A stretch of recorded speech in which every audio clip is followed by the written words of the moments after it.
jẹ́ ká gbìyànjú láti sìn Let us Ọlọ́run. endeavor to have faith in him. Láti gbàdúrà Let us láti endeavor to sìn. follow him. Láti tẹ̀lé. I pray in the name Mo of sì Jesus. gbàdúrà ní orúkọ The Lord Jésù. will give us the power Ọlọ́run yóò to fún wa ní follow agbára him. láti tẹ̀lé. To follow him. Láti tẹ̀lé. To do things that he wants us to do. Láti ṣe ohun tó fẹ́ Let ká us look ṣe. at the book of 1 Peter 4. Ìwé Pétérù 1 kìíní Peter orí 4. kẹrin. Yes. 1 Peter chapter 4 verse. Yes. 1 Peter 4. Yes. Yes. Start reading from 11. Verse 11. Yes. 1 Peter 4, start reading from 11. Yes. And it reads. And it read, what it say? If man speak, If man speak, let him speak as the oracle of God. let him speak as oracle of God. Because if you don't have God in you, how will you speak as oracle of God? How will you speak? Everyone in this life, they have the authority. But the only thing that different is the usage. Is the usage. That is the same thing as when God called everyone. But where He called you to is different. So, but if you don't know how to make use of the usage of the authority, it is very dangerous. Continue on. If any man speak, Let him speak as an oracle of If God. any man speak, let him speak as an oracle of God. If any man minister, let him do it as the ability which God giveth. Let him do it as ability that God has given him. Yes, continue. That God in all things may be glorified. So that the name of God can be glorified. So, through Christ Jesus. Whatever we are doing in this life, let us do with our heart. If you want to worship God, you worship Him. If you want to worship anything, you worship Him. But don't worship God and watch other things. Because it's dangerous. It is dangerous. You cannot serve two masters. You cannot serve two masters. Brother and sister, my mommy and daddy, let us worship God. Let us worship God. Let us do things that God wants us to do. And it shall be well with us. It shall be well with us. It shall be well with us. Let us look at the book of Hebrew 4. Yes. Hebrew 4, verse 12. For the word of the Lord quicketh. Yes. And powerful. It's powerful. And sharper. It's sharper. Than any two-edged sword. Look, let me tell you something. The word of the Lord is powerful. Even though you find yourself in any situation, you just need to call upon Him. He will take you out of that situation. The reason why I'm saying this, because I've been there. There was a time I was facing something. I was trapped by some people. And the only thing I can mention then, the only thing I can mention, because I don't remember anything, is just to call the name of God. God help me, because I don't know what to say. And the moment, it's not up to seconds, and the Lord make a way.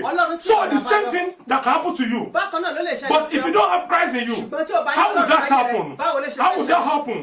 Sometimes you put yourself in a situation that you don't need to do. And you may say you are wise yourself, but you are not wise, because anything can happen. That is why you need to prepare yourself. That is why you have Christ in you. But if you don't have Christ, what are you going to use? What are you going to use? What weapon are you going to use? That is why we need to prepare ourselves. Let us prepare ourselves. Let us accept Him. Let us walk with Him, and it shall be well with us. It shall be well with us. Tonight we are going to praise. We are going to praise. And after praise, we'll come back to the Word of God, and I will hand over to my evangelist to pray as well. Because tonight, your life must change for good. Your life must change for good. Your life must change for good. I said your life must change for good. Tonight, your life must change for good. It's like you don't understand what I'm saying. Look at what happened from January to this moment.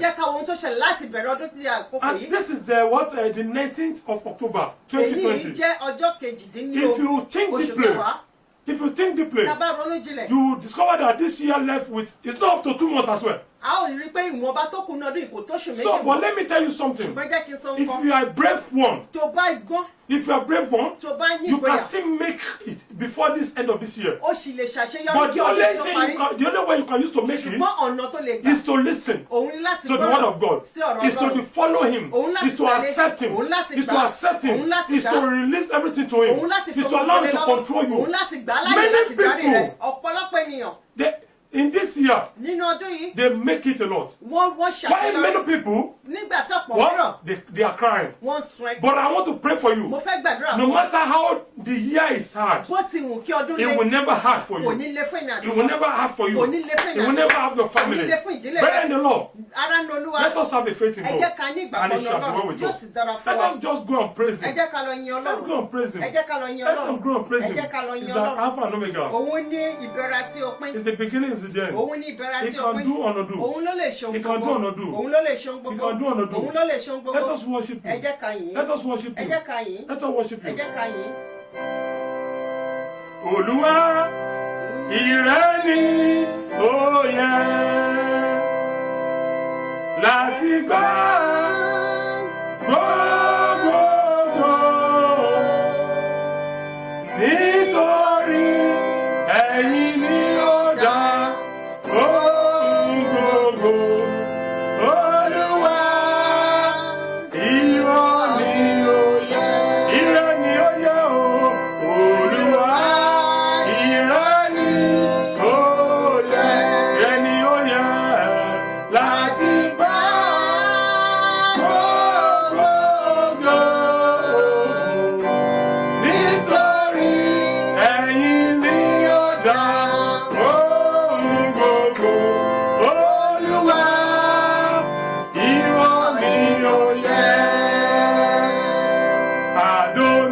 Adonai, we worship you, Son of God. You are so good, Almighty God. Hallowed be thy name. Your dominion is forevermore. Oh God, Adonai, we worship you, we worship you. Son of God, you are so good. You are so good. Almighty God, hallowed be thy name. Your Dominion is forevermore. Baba, ìrẹ́ la ó máa sìn. Baba, ìrẹ́ la ó máa bọ̀. Ìrẹ́ tó fẹ́ wá la ó máa sìn títí náà. Mímọ́ ògo ọlá rẹ̀ alágbà. Baba, ìrẹ́ la ó máa sìn. Elédùmarè bàbá. Baba, ìrẹ́ la ó máa bọ̀. Ètò fẹ́ wá la ó máa sìn. Ìlà ìmọ̀ ògo ọlá rẹ̀. Jẹ́ kọ́ṣẹ́ rẹ̀ bẹ̀rẹ̀. Lórí wa, jẹ́ kọ́ṣẹ́ rẹ̀ bẹ̀rẹ̀. Lórí jẹ́ kọ́ṣẹ́ rẹ̀, jẹ́ kọ́ṣẹ́ rẹ̀ bẹ̀rẹ̀. Lórí jẹ́ kọ́ṣẹ́ rẹ̀, jẹ́ kọ́ṣẹ́ rẹ̀ bẹ̀rẹ̀. Lórí jẹ́ kọ́ṣẹ́ rẹ̀, jẹ́ kọ́ṣẹ́ rẹ̀, jẹ́ kọ́ṣẹ́ rẹ̀. Lórí jẹ́ kọ́ṣẹ́ rẹ̀, jẹ́ kọ́ṣẹ́ rẹ̀ bẹ̀rẹ̀. Lórí jẹ́ kọ́ṣẹ́ rẹ̀, jẹ́ kọ́ṣẹ́ rẹ̀ bẹ̀rẹ̀. Lórí wa o, jẹ́ kọ́ṣẹ́ rẹ̀ bẹ̀rẹ̀. Lórí wa.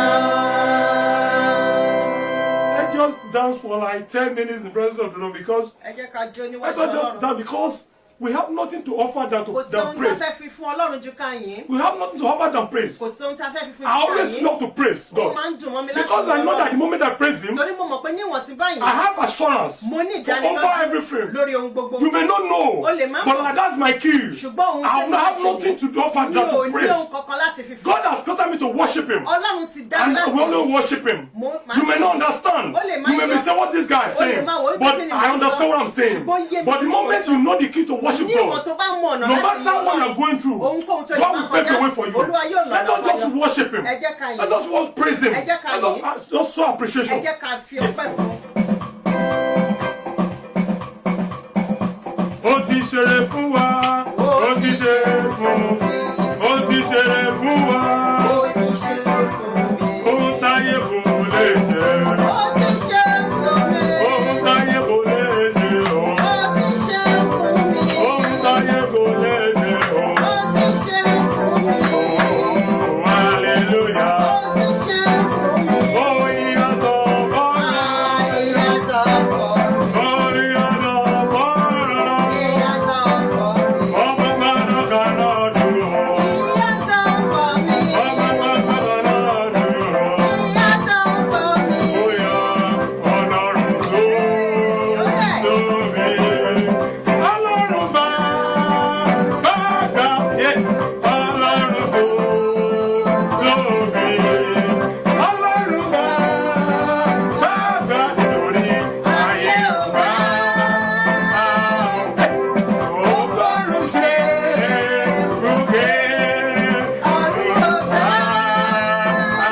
Olódùmarè o, bàbá ẹ ṣé gan. Oh yes. Akakaya, aka Jehovah nenema. Hallelujah. Eye warani nenemo. Ikikedu. Are du bi atama. Akakaya, aka Jehovah nenema. Ọwọ́ Olúwa. Ó ṣiṣẹ́ agbára Jésù, ìyanu lọ̀rọ̀ rẹ̀, ó yí ayé mi padà nítorí orísun ìyè, orísun tí kì í rẹ̀. Ọwọ́ Olúwa, ó ṣiṣẹ́ agbára. Oh, Jesus, we love you too much. So much,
Hallelujah. Amen. Hallelujah. Amen. Hallelujah. Amen. Glory, glory, glory, glory, Hallelujah. glory, glory to Hallelujah. God Almighty. Hallelujah. For His good, Oh, for yes. His wonderful, Oh, yes. for His mercy Oh, yes. endureth Thank you, forever. Jesus. Thank Who you, is Jesus. like unto Oh, you, yes. O Oh, Lord? yes. Hey, great Daddy, we is thank you. mightiness. Daddy, We we adore thank you, you. we Oh, yes. appreciate Daddy, we you. thank you. We say thank Daddy, you to thank you, you. Lord. Daddy, We we say thank big you. thank you to Daddy, you, we Lord. thank We you. say thank you Daddy, to we you, thank Lord. you. For you Daddy, are we great. thank you. You are Daddy, we God. thank you. You are Lord, not we thank man. you. And Daddy, you we change thank us you. not. Daddy, You are we thank you. everlasting God. Daddy, we The I thank am you. that I Daddy, am. we The thank lily you. of the Lord, we valley. thank The you. Rome of Jehovah, we Shalom. thank you. Jehovah Jehovah, we Jireh. thank you. Jehovah Jehovah, we Elohim. thank you. Jehovah Jehovah, we Shalom. thank you. We praise Jehovah, your we holy thank name. you. We Daddy, we thank thank you you. because Daddy, you we are thank you. great. Oh, There yes. is none Oh, like yes. you. Oh, There yes. is none Daddy, like we you. thank Who can we Oh, Lord, compare you yes. with? There is Nobody. none. Because you are Nobody. God from Daddy, we thank everlasting. you. You Daddy, are we God thank you. forevermore. Daddy, we You will thank continue you. to be Jehovah, we God. thank You you. change Lord, it we not. thank you. We Daddy, praise we you. thank you. We appreciate praise you. We Give say you thank honor you, Jesus. and adoration. Daddy, we Hallelujah. thank you. Daddy, we Hallelujah. thank you. Glory to Daddy, your we holy thank name. you. Oh, glory to your Oh, holy yes. name. Daddy, we Adoration thank be you. unto Daddy, you. we thank Glory you. be Oh, unto Daddy, you. thank you. All blessings Lord, we be thank unto you. you. All Daddy, we glory thank be you. unto you. Jehovah, We we thank return you. you back to Yahweh, your Lord. we Hey, thank you. your Lord, name we is thank you. Yahweh. Oh, We yes. say thank you, Jesus. Oh, yes. Thank you, We Jesus. appreciate Thank you, you. Lord. For you are Thank good. you, Lord. For you are Thank you, Lord. mercy. Thank Is you, endureth Jesus. forever. Thank you, For Lord. how you have Thank done. you, Lord. For what Thank you you, are Daddy. doing. Daddy, For what thank do you. we continue We to thank you do. from January For to your this protection moment. upon Oh, us. Daddy, we thank Everlasting you. God, we Daddy, we thank thank you. you. We Jehovah, we appreciate thank you. you. Because you are Jehovah, we God. thank We you. say thank From you, January. Jesus. We Daddy, say thank you, Lord. Jesus. Daddy, We say thank you, Jesus. Lord, we thank you. Without you,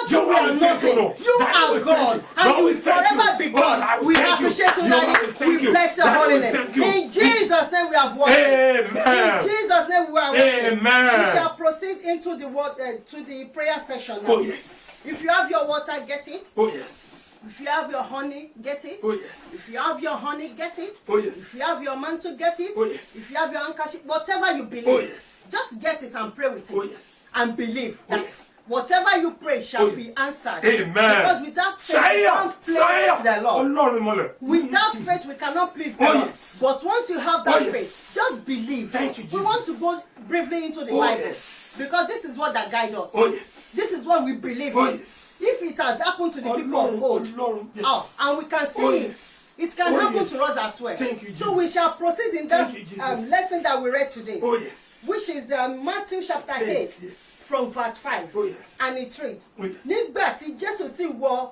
Káńtánọ́mù, Oh, yes. balógun ọ̀run kan tọ̀ ọ́ wá, Oh, yes. ó ń bẹ̀ ẹ́, Oh, yes. ó sì wí pé, Oh, yes. Olúwa, Olúwa. ọmọ mi dùbúlẹ̀ ìyá àrùn Yes.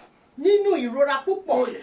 Ìwọ náà lè wà nínú ìrora Oh, kan. yes. O lè máa wò pọ̀ ọ̀nà wo ló fẹ́ gbà. Oh, yes. O lè máa wò pé ibo lọ̀nà wà. Oh, yes. O lè máa wò wípé bóyá financial problem. Oh, yes. Ó dẹ̀ lè jẹ́ lórí pé o fẹ́ bímọ. Oh, yes. Ó lè jẹ́ lórí pé o fẹ́ lọ́kọ. Oh, yes. Ó lè jẹ́ lórí pé o fẹ́ níṣẹ́. Oh, yes. Ohunkóhun ló lè jẹ́. Oh, yes. Ṣùgbọ́n tí ìránṣẹ́kùnrin tá à ń sọ Oh, yìí. yes. Maid there, sick. Oh, yes. He was sick. Oh, yes. And he was at home. Oh, yes. And the master went to Jesus. Oh, yes. And he said, for Yes. and ó lọ bá Jésù ó sì wí pé ọmọ ọ̀dọ̀ mi he Yes. was tormented grievously. Oh, yes. Ó mì pé ìṣòro yẹn pọ̀ ìnira. Yes. You know when someone's sick sometimes, Yes, yes. you will be in pain. Oh, yes. You won't be able to eat. Oh, yes. You could not drink. Yes. You could not move. Oh, yes. You will just be in agony. Yes. There are sometimes you can't even explain. Oh, yes. The doctor might sometimes ask you, how are you feeling? Oh, yes. O ní lè ṣàlàyé. Wàá kọ́ máa sọ pé o kò tiẹ̀ wá òkè náà Oh, ni. yes. Nǹkan tó ń ṣẹlẹ̀ sí ìránṣẹ́ yìí ni yes. ní ìgbà náà. Yes. Bíbélì wí pé Yes. ó wá lọ bá Jésù. Yes. Ó sì wí pé Yes. Olúwa, Yes. ọmọ ọ̀dọ̀ mi dùbúlẹ̀ nínú ẹ̀gbẹ́ àrùn, Yes. nínú ìrora púpọ̀. Yes. Jésù sì wí fún pé Yes. èmi ń bọ̀ wá mú lára dá. Yes. Oh my God. Ó promise and is faithful anyway. Our God is faithful. Yes. Ó ní Yes. àmọ́ ń bọ̀. Yes, I'm coming with you Yes. láti wá mú lára dá. Yes. Bóyá ó ti jíṣẹ́ fún wọn náà wípé Ọlọ́run máa ṣe kò lè tí ì ṣe. Yes. Bóyá ó wò wípé òun ṣiyèméjì ò ní that full faith in God. Oh, yes. Ó sì wò pé ó kúkú promise ní last year and you are still in that position today. Yes. Kò tí happen. Yes. Okay, let's go further. Jésù ti sọ̀rọ̀. Oh, yes. Gẹ́gẹ́ bí àwọn wòlíì ti sọ̀rọ̀ fún ọ. Yes. Gẹ́gẹ́ bí ẹ̀mí Ọlọ́run ti bá wa gan sọ̀rọ̀. Oh, yes. Gẹ́gẹ́ bí o ti rí lójú àlá wípé Oh, yes. ó máa ṣe ṣe. Ìlérí máa ṣẹ. Oh, Ó yes. máa dénú ògo. Oh, yes. Ó máa débi tó ń lọ. Oh, yes. Ó wá ń wò pé nǹkan tó ń ṣẹlẹ̀ láàárọ̀ àjẹ́ yìí kò fara jọ ìlérí tó ti gbọ́. Kò fara jọ ọ̀rọ̀ tá a ti sọ sínú ayé rẹ̀. Ó go further. Yes. Balógun náà sì wí pé Yes. Olúwa o, èmi kò yẹ ní ẹni tí ìwọ máa wọ inú ilé mi wá. Yes. Because ó mọ̀ pé ẹlẹ́ṣẹ̀ lòun anyway.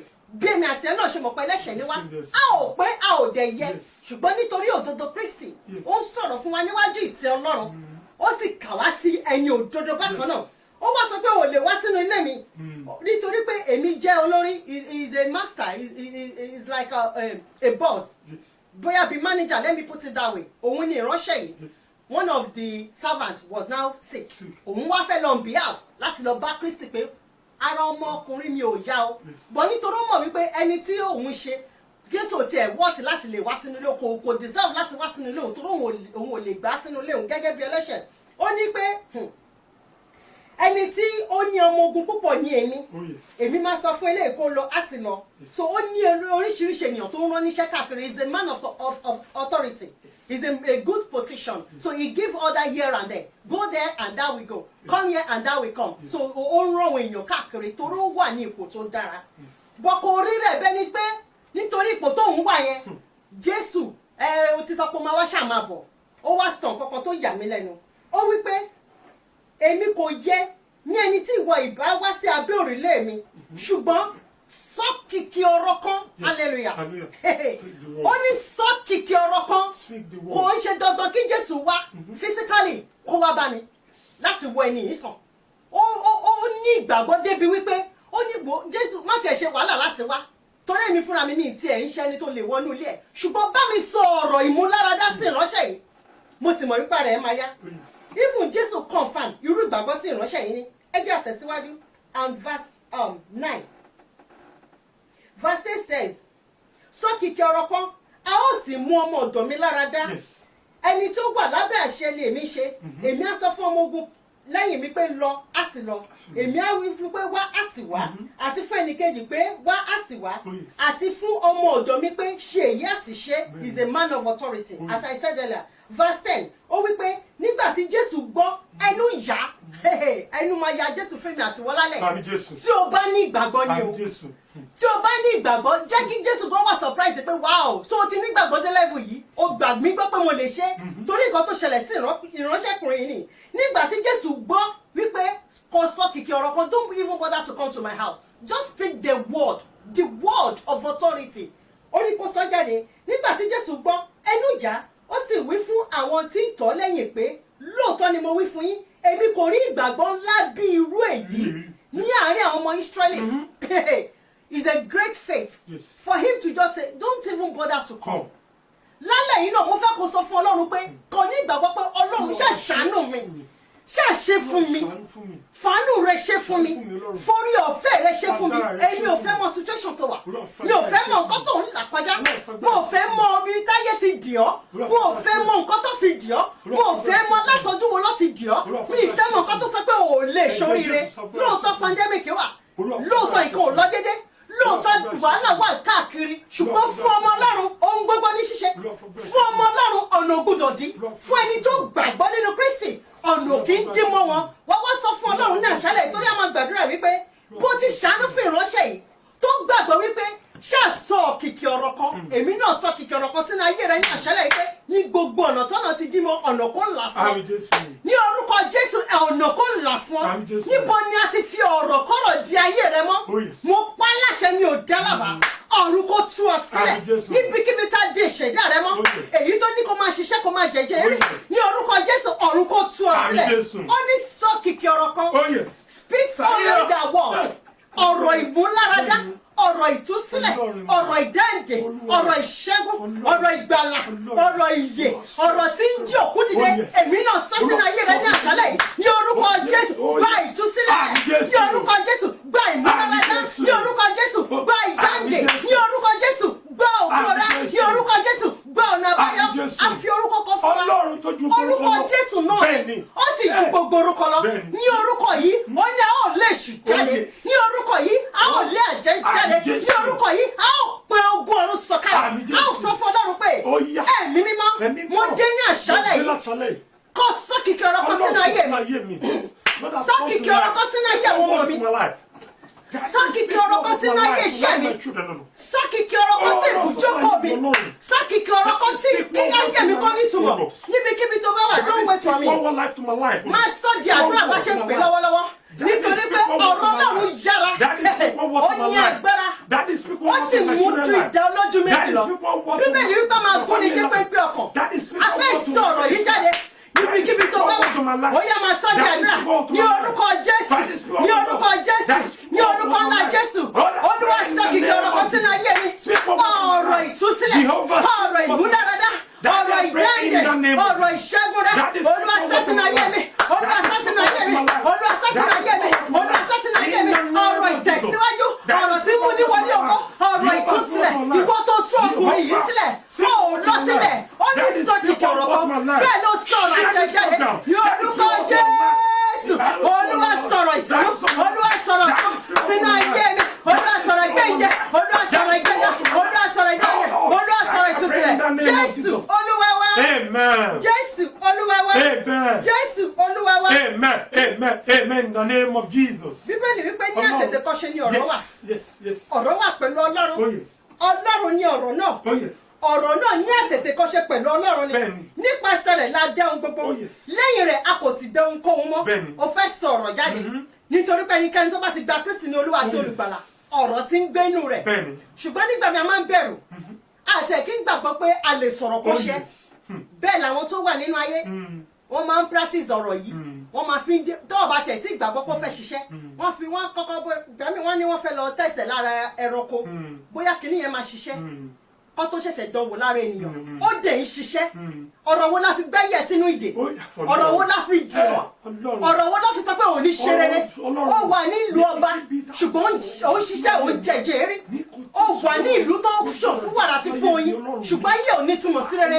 bóyá o tẹ̀ wá wà nílùú Áfíríkà o kò rí ọ̀nà àbáyọ mo pa láṣẹ ní àṣálẹ̀ yìí ọ̀rọ̀ tí ń gbọ̀rọ̀ mi ọ̀rọ̀ tí ń tẹ́lẹ̀ ọ̀rọ̀ bá ọ̀rọ̀ kìkì ọ̀rọ̀ náà ọ̀rọ̀ Kristi Jésù èyí tí túni sílẹ̀ èyí tí jẹ́ ìdè èyí tí múni láradá ní orúkọ Jésù kó bá ayé rẹ pàdé ní orúkọ Jésù kó bá ayé mi pàdé ní orúkọ Jésù kó bá ayé rẹ pàdé ní orúkọ Jésù kó bá ayé mi pàdé wàá fẹnu ẹ sọ́nà yìí wàá gbọ́ ní àdúrà wàá sọ fún Ọlọ́run tàbá rí ọ̀rọ̀ òdì èyí tí ayé sọ sínú ayé mi ọ sọ wípé kẹ́tẹ́kẹ́tẹ́ rẹ̀ àdèmọ́lẹ̀ pẹ̀lú ọmọ rẹ̀ nígbà mìíràn ayé àdè ìyá wọ́n tún di ọmọ wọ́n á di ọmọ ọmọ wọ́n á di generation wípé nílé yín yẹn o ẹ lè rọ́nà lọ o ní ìdílé àwọn alágbájá o wọn kì í pé 40 o ẹ bá dé wá jẹjà pé 40 wọn kò lè kọjá bíbọ láti dá àwọn òbí rẹ dúró tí wò lè kọjá ibẹ̀ mo pa láṣẹ ní àṣálẹ́ yìí nípa agbára ìjọ̀dọ́ àgùntàn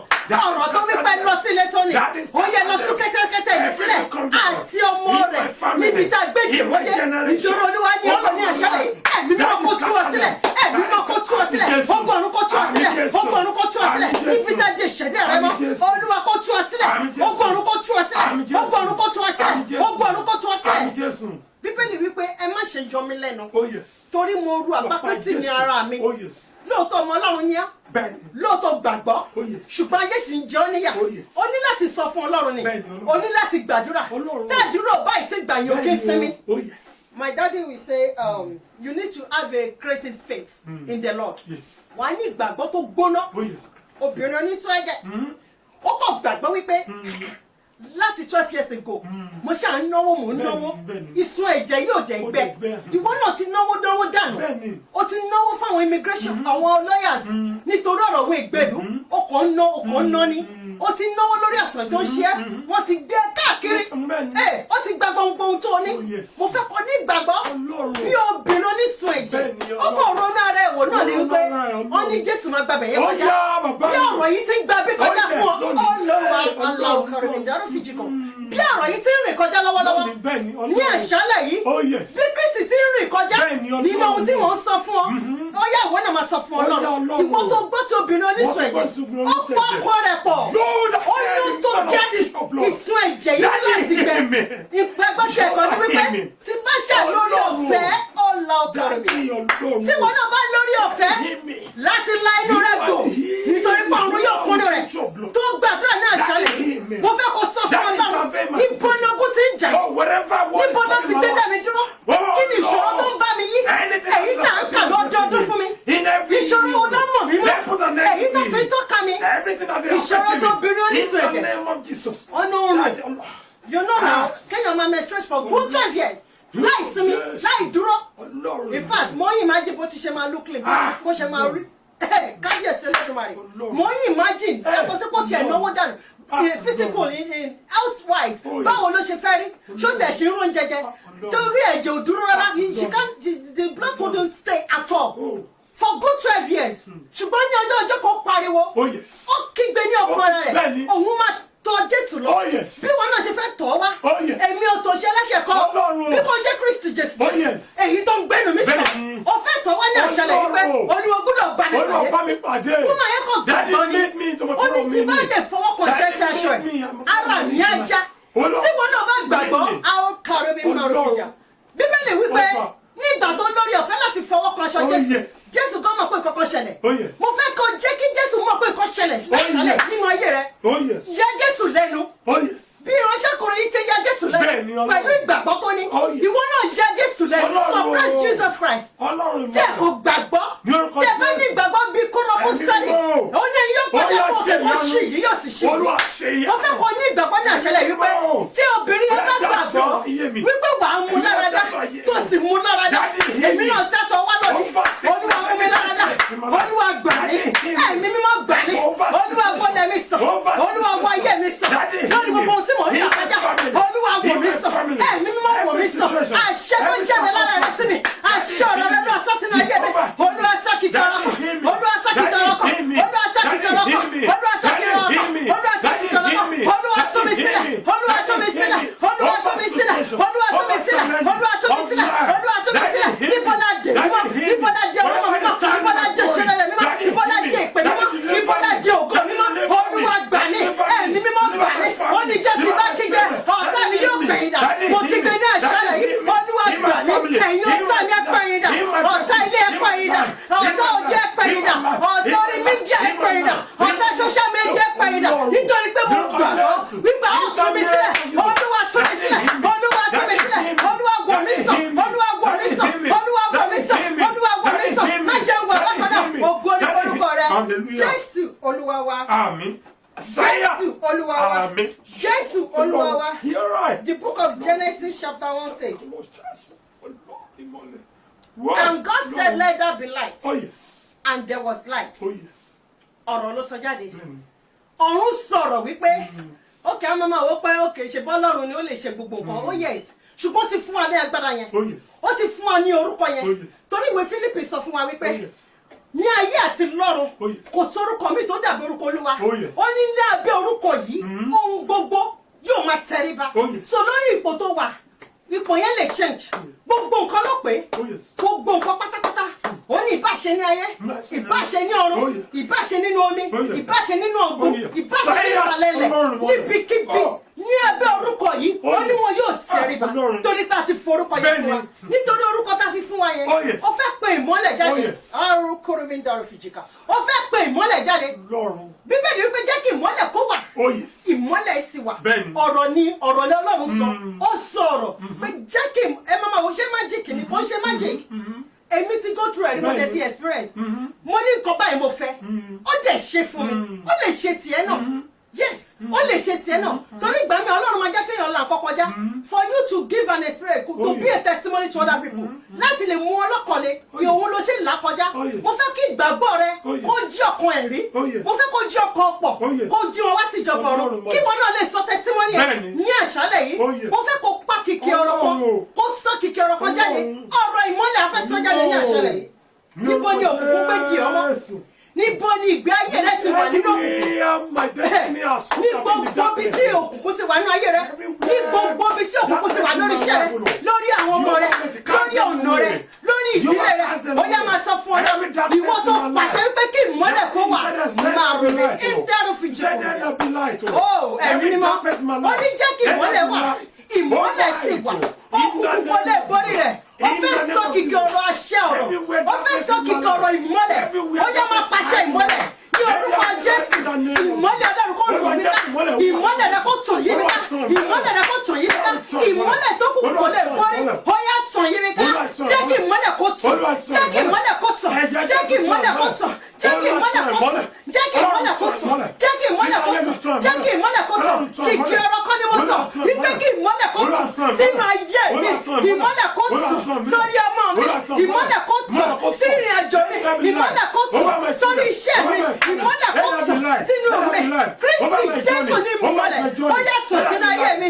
Ògo ni forúkọ Olúwa. Jésù Olúwa wa. Àmín. Ìwé Psalm 27 wípé Oh yes. Olúwa ni ìmọ́lẹ̀ mi àti ìgbàlà mi. Bẹ́ẹ̀ni o. Ta lèmi yóò bẹ̀rù? Olúwa ni agbára àti ẹ̀mí mi. Àyà ta ni yóò fò mí? Nígbà tí àwọn ọ̀tá mi àti àwọn abẹ́kúnúkú mi bá súnmọ́ mi láti jẹun ara mi, wọ́n kọsẹ̀ wọ́n ṣubú. Níwọ̀n tó bá ní ọ̀rọ̀ nìyẹn ló máa happen. Ó ti fi Kristi ṣe ìmọ́lẹ̀. Ìyẹn ló ṣe dákẹ́ mi àti ẹ̀ka kọ́kọ́ gbá ní Olúwa. Gẹ́gẹ́ bí ọ̀rọ̀ tá a gbọ́ ṣáájú. Gbọ́ Olúwa ní Olúwa tí olùgbàlà rẹ̀. Níwọ̀n tó bá ti gbọ́ Olúwa ní olùgbàlà rẹ̀. Òun nìkan náà ní ìmọ́lẹ̀. Ìmọ́lẹ̀ tó kù kò lè borí. Òun nìkan ní ìmọ́lẹ̀. Ìmọ́lẹ̀ tó kù kò lè borí. Ìmọ́lẹ̀ yẹn wọ́n máa gbénu rẹ̀. Á máa develop. Nígbà tí àwọn abínúkú arúbí kúrúbí ń darú fìjì kárùbíà. Àwọn abínúkú rẹ̀, àwọn ọ̀tá ìdílé ìyá, àwọn ọ̀tá ìdílé bàbá, àwọn ọ̀tá inú ìjọ, tọ́ni o ṣe máa gbé, àwọn ọ̀tá orí social media, tọ́ni o ṣe jẹ́wọ́ lọ́rí lójoojúmọ́, àwọn ọ̀tá tó ń fogun jẹ́ láì rò ti tẹ́lẹ̀, àwọn ọ̀tá tó ń fogun jẹ́ láì mọ̀ ti tẹ́lẹ̀, àwọn ọ̀tá tó ń fogun jẹ́ tí wọ́n dé ọ̀rọ̀ pọ̀ rẹ̀ ni wọ́n, àwọn kárùbí ń darú fìjì kù. Ìdí tó yẹ sọ pé ká má ṣe fi ẹlẹ́ran rẹ ṣe gbẹ́kẹ̀lé. Oh yes, Ọlọ́run. Bí kò ṣe Ọlọ́run nìkan ṣoṣo. Wàá sọ fún Ọlọ́run ní àṣálẹ́ yìí pé ìwọ ni ọ̀rọ̀ tí ń gbọ̀rọ̀ mi, ìwọ tó pàṣẹ yí pé kí ìmọ́lẹ̀ kó wà. Let's go further. Ọlọ́run rí i pé ìmọ́lẹ̀ náà dára. Arubi Indarufi verse 4. And God saw that the light was good. Yes. And God divided light from the darkness. Arubi Indarufi jikuru. Ọ̀rọ̀ ló ń jẹ́ bẹ́ẹ̀. Ó sọ̀rọ̀, ó pààlà, ó rí pé okay, this light, wow. Torí everywhere was void. Everywhere was empty. There is nothing at all. But ó pàṣẹ gẹ́gẹ́ bí agbára ẹ̀. Wípé jẹ́ kí ìmọ́lẹ̀ kó wà. Èmi náà ń pàṣẹ sínú ayé rẹ. Ibo ni òkùnkùn gbé dúró sí? O lè lọ síwájú, o lè lọ sẹ́yìn. O kò wá stagnant bí adágún mi. Kò tiẹ̀ yé mọ́. Lẹ́yìn kó kọ̀ jẹun. Ẹlòmíì kò lè jẹun. Kò lè jẹ oúnjẹ tó ń jẹ. Ẹlòmíì ò lè wọṣọ tó ń wọ. Ẹlòmíì ò lè ṣe bó ti fẹ́. Òkùnkùn ló dé dúró. Òkùnkùn ló fi ẹ́ sínú ìgbèkùn. Ó fẹ́ sọ kìkì ọ̀rọ̀ kan ní àṣálẹ̀ yìí pé jẹ́ kí ìmọ́lẹ̀ kó wà. Bíbélì wípé Ọlọ́run rí pé ìmọ́lẹ̀ yìí dára. Bí wọn náà ti ń wo ètò yìí lọ́wọ́lọ́wọ́, ó ipò ṣó fẹ́ ṣẹlẹ̀ mo fẹ́ kó gbàgbọ́ pé yóò ṣẹlẹ̀ Yes. tí o bá gbàgbọ́ kò lè ṣẹlẹ̀ Oh, yes. ó ní láìsí ìgbàgbọ́ ò lè mú Ọlọ́run Oh, yes. mo fẹ́ kó gbàgbọ́ wípé Nínú ayé tèmi. ayé rẹ ìyanu máa ṣẹlẹ̀ Ìyanu àmì Jésù. ayé rẹ ó máa ní Àmín ìtumọ̀ Jésù. nítorí pé ìmọ́lẹ̀ ti dé Oh, yes. nárobi jìkọ́ọ̀bìà kí òkùnkùn kó paradà Oh, yes. ó lórí wípé ìmọ́lẹ̀ yìí dára Oh, yes. òkùnkùn kò lè borí Oh, rẹ̀ yes. and God called the day light ìdí tá a fi ń ṣe nǹkan ní ojúmọmọ ni ní nǹkan tó dára Oh, yes. ẹ rí i pé nínú òkùnkùn alẹ́ ló máa ń ṣe ká wọn Oh, yes. òru ọ̀gànjọ́ ló máa ń ṣe Oh, ibi yes. gbogbo iṣẹ́ òdì tá a ṣe Oh, yes. nínú ayé rẹ ní òru ọ̀gànjọ́ Oh, yes. kódà ní kùtùkùtù òwúrọ̀ Oh, yes. kódà ní ọ̀sángan Oh, yes. gbogbo àṣeparí iṣẹ́ òdì Oh, yes. èyí táyé ṣe sínú ayé Oh, rẹ yes. mo pàṣẹ ìmọ́lẹ̀ lónìí ìmọ́lẹ̀ kó tàn síbẹ̀ Àmín Jésù.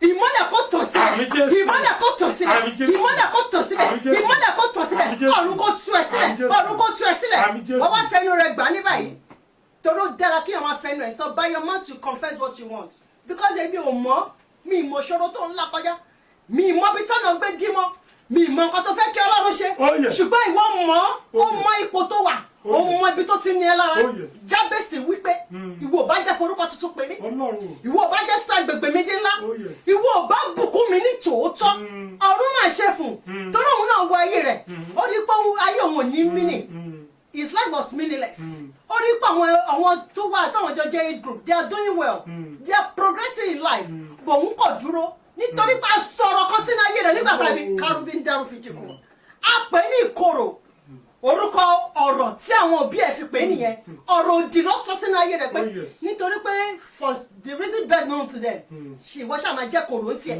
àwọn ọlọ́mọ ìdí èmi ò mọ̀ ìdí wo náà láyé fi fi ọ́ sínú ìdí Ọlọ́run. mo pa láṣẹ ní aṣọ́lẹ̀ yìí pé ọ̀run kó tú ọ sílẹ̀ Àmín Jésù. ọ̀run kó tú ọ sílẹ̀ Àmín Jésù. ẹ̀mí mímọ́ kó tú ọ sílẹ̀ Àmín Jésù. ẹ̀mí mímọ́ kó tú ọ sílẹ̀ Àmín. ẹ̀mí mímọ́ kó tú ọ sílẹ̀ Àmín Jésù. ẹ̀mí mímọ́ kó tú ọ sílẹ̀ Àmín Jésù. ẹ̀mí mímọ́ kó tú ọ sílẹ̀ Àmín Jésù. ẹ̀mí mímọ́ kó tú ọ Àmín sílẹ̀ Jésù. now you going to pray by yourself Jábésì gbàdúrà ó wí pé fi orúkọ tuntun pè mí ìwọ náà sọ fún Ọlọ́run ọ̀rọ̀ ìyá ọ̀rọ̀ àwọn òbí ẹ̀ ní kò ń ṣe aráàta Bíbélì jẹ́ kó yé wa ó ní àbí ní ìkorò àwọn òbí ẹ̀ ló bí orúkọ wo lẹ fẹ́ sọmọ yín wọ́n ní ìkorò làwọn fẹ́ pè é orúkọ wo ló ń pè wọ́n náà nídìílé rẹ orúkọ wo ló fi kọ́kọ́ fi kọ́kọ́ sí tí wọ́n mọ̀ tí kò ń ṣe láti ọ̀dọ̀ Ọlọ́run ìwé Àìsáyà sọ wípé a ó forúkọ tuntun pè mí èyí tí ẹnu Olúwa yóò dárúkọ ọ̀run fẹ́ pè olórúkọ mìíràn lónìí kó lè rí olóore rẹ kó lè rí aláàánú rẹ kó lè rí aláyànmọ́ ògo rẹ tó máa ràn ẹ́ lọ́wọ́ ní kíákíá mo pa láṣẹ ní àṣálẹ́ yìí Olúwa kó forúkọ tuntun pè èyí tẹ́nu Ọlọ́run yóò dárúkọ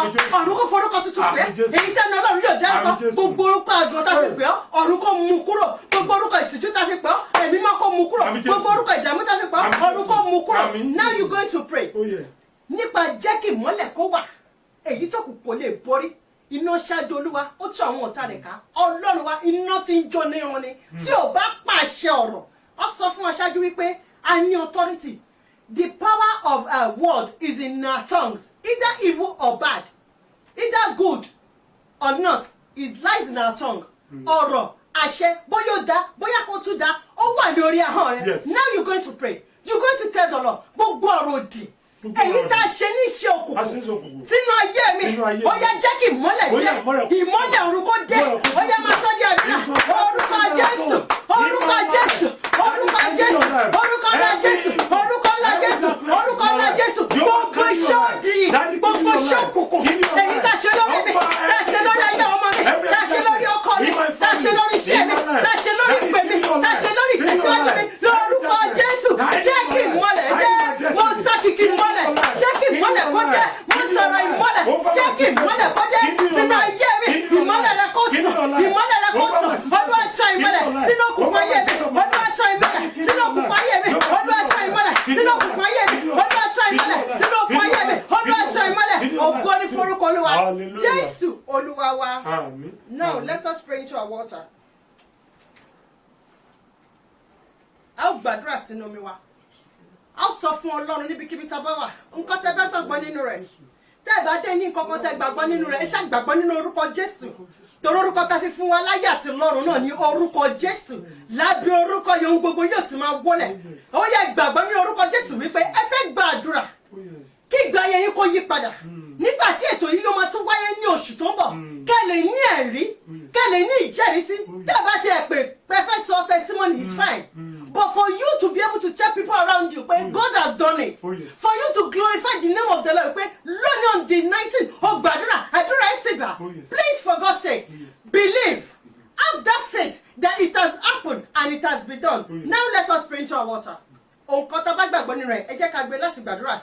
Orúkọ Jésù. Àmín Jésù. Orúkọ Jésù. Àmín Jésù. Orúkọ Jésù. Àmín Jésù. Orúkọ ńlá Jésù. Àmín Jésù. Ayérayé Ọlọ́run tiwa.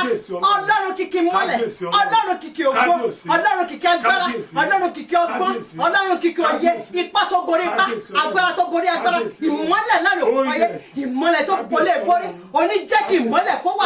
Ìmọ́lẹ̀ sì wà. Mo pàṣẹ ìmọ́lẹ̀ sínú ayé àwọn wọ̀nyí. Mo pàṣẹ ìmọ́lẹ̀ sínú ayé tìkára mi. Mo ní mo pàṣẹ ìmọ́lẹ̀ sí ìgbé ayé oníkọ̀ọ̀kan. Mo ní mo pàṣẹ ìmọ́lẹ̀ sí ipò tó wà lọ́wọ́lọ́wọ́. Mo pàṣẹ ìmọ́lẹ̀ sí ìrìnàjò ayé rẹ. Mo pàṣẹ ìmọ́lẹ̀ sínú òkùnkùn rẹ. Mo pàṣẹ ìmọ́lẹ̀ ní orúkọ Jésù. Ọ̀run kó tàn ìmọ́lẹ̀. Ẹ̀mí mọ́ kó tàn ìmọ́lẹ̀. Ó yá gba ìṣerere. Ó yá gba ìṣelọ́gọ̀. Ó yá wọ̀ kọjá. Ó yá rìn kọjá ní ògo. Ó yá rìn kọjá ní ògo. Ó yá rìn kọjá ní ìmọ́lẹ̀. Ìmọ́lẹ̀ kó sàn. Mo sọ kìkì ọ̀rọ̀ náà wípé kó gba ìmúláradá. Ìwọ tó ń ṣàìsàn níbikíbi tó wà ní orúkọ Jésù. Ó yá gba ìmúláradá. Gba ìmúláradá. Gba ìmúláradá. Gba ìmúláradá. Gba ìmúláradá. Gba ìmúláradá. Ìwọ tó rọ́nà lọ ní orúkọ Bàbá, ní orúkọ Ọmọ, ní orúkọ Ẹ̀mí Mímọ́. Olùlànà jà. Kárọ̀bì ń darọ̀ fún ìṣòro. Olùlànà jà. Màrọ̀bì ń darọ̀ fún ìmúrùbíà. Olùlànà jà. Kárọ̀bì ń darọ̀ fún ìjìkúrùbíà. Aláwọ̀ kárọ̀bì mìrùbí jì. Ọba tó lànà nínú aginjù. Mìrùbí ń darọ̀ fún ìjìkúrùbíà. Ó lànà nínú òkú pupa. Mo pa láṣẹ wípé ọ̀nà kì í ṣà ń dín mọ́jọ́. Ọ̀nà kì í dín mọ́jọ́. Ọ̀nà kì í dín mọ́jọ́. Ọ̀nà ayọ̀ kó má dín mọ́. Ọ̀nà oríire kó má ṣe dín mọ́. Ọ̀nà àbáyọ kó má ṣe dín mọ́. Ọ̀nà àtijọ́ kó má ṣe dín mọ́. Ọ̀nà àtiṣẹ́rẹ́ kó má ṣe dín mọ́. Ó yá gba ìtúsílẹ̀. Mo ní o gba ìtúsílẹ̀. Mo ní o gba ìmúláradá. Mo ní o gba ìtúsílẹ̀. Ìbọ̀lá dìọ́ mọ́. Bíbélì wípé ẹ lọ sí ilé tóní. Ẹ mú kẹ́kẹ́ tẹ́sẹ̀ yẹn wá. Toró Olúwa ní ó fi ṣe. Toró Olúwa ní ó fi ṣe fún ògo. Ó ní gbogbo ohun tí mo dá fún ìyògo Ọlọ́run ni. Mo pa láṣẹ wípé ibi tá a dìọ́ mọ́. Èyí tí òjò rọ́nà lọ. Lónìí ó yá gba ìtúsílẹ̀. Ó yá lọ ṣe rere. Ó yá lọ ṣe rere. Ó yá lọ ṣe rere. Ó yá lọ ṣe rere. Ó yá lọ ṣe rere. Ó yá lọ ṣe rere. Ògo ni forúkọ Olúwa. Ògo ni forúkọ Olúwa. Gbogbo ohun tí a fi gbàgbọ́ kó wá wà níwájú rẹ̀. Olúwa yà sí mímọ́. Ẹ̀jẹ̀ Jésù kó dẹ̀pọ̀ mọ́. Olúwa sọ di ẹ̀jẹ̀ rẹ̀. Olúwa sọ di ẹ̀jẹ̀ rẹ̀. Olúwa sọ di ẹ̀jẹ̀ rẹ̀. Jẹ́ kó jẹ́ fún ìmúláradá. Jẹ́ kó jẹ́ fún ògo rẹ̀. Jẹ́ kó jẹ́ ti ìbísí. Jẹ́ kó jẹ́ ti ìrẹsì. Jẹ́ kó jẹ́ ti ìbùkún. Jẹ́ kó jẹ́ ti ọlá rẹ̀. Ògo ni forúkọ rẹ̀. Ògo ni forúkọ rẹ̀. Ògo ni forúkọ rẹ̀. Jésù Olúwa wa. Àmín. Àmín. Àmín lórúkọ Jésù. Praise the Lord. Hallelujah. Praise the Lord. Hallelujah. Praise the living Jesus. Hallelujah. Yeah, I want to just thank every one of us Màá fẹ́ láti dúpẹ́ lọ́wọ́ gbogbo wa that help us to share this program. tí wọ́n bá wa pín ètò yìí. And I want to assure you, Mo sì fẹ́ mú I dájú fún wa. don't need to give you any prophecy. Mi ì ní láti sọ àsọtẹ́lẹ̀ But kankan. when we are in the prayer session, Nígbà tí à ń gbàdúrà, all I've seen ohun tí mo rí, is that every one of us continue to receive. mo rí pé gbogbo wa ń gbà.